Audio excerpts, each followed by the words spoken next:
In today's video, I am going to teach you how to delete Grammarly from Word.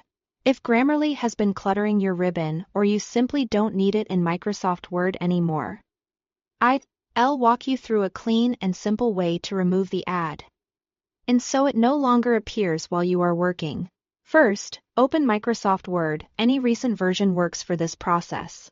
I recommend starting with a blank document so you are not distracted. And if you already have Word open, make sure to save anything you are working on. Next, head to the Insert tab at the top of the window. This is where Word keeps tools related to adding content and managing add-ins. Look for My Add-ins. Depending on your version, you might instead see an Add-ins button. If so, click that and choose More Add-ins. Both options lead to the same place: the Office Add-ins Manager, where you can view and control what's installed in Word. When the Add-ins window opens, locate Grammarly for Microsoft Word. It may appear under My Add-ins or in a section for add-ins you've installed previously. The icon typically says Grammarly and may include a brief description. Be sure you are selecting Grammarly for Word and not anything unrelated, like Grammarly for another app. Once you've found it, remove it.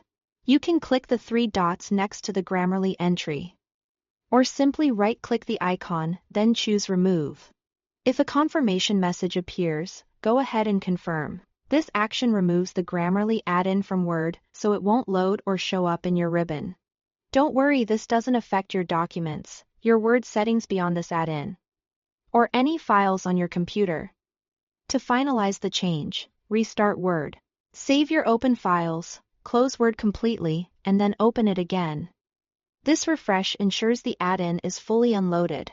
When Word reopens, check your ribbon and side panel to confirm the Grammarly buttons and pane are gone.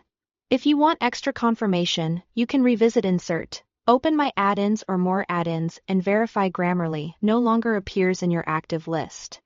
You opened Word, navigated to the Insert tab, managed your add-ins, removed Grammarly, and restarted Word to confirm. It's gone. If you ever decide to bring it back, you can return to the add-ins area to re-add it from the Office Add-ins store. But for now, your workspace should be cleaner and distraction-free. Thanks for watching.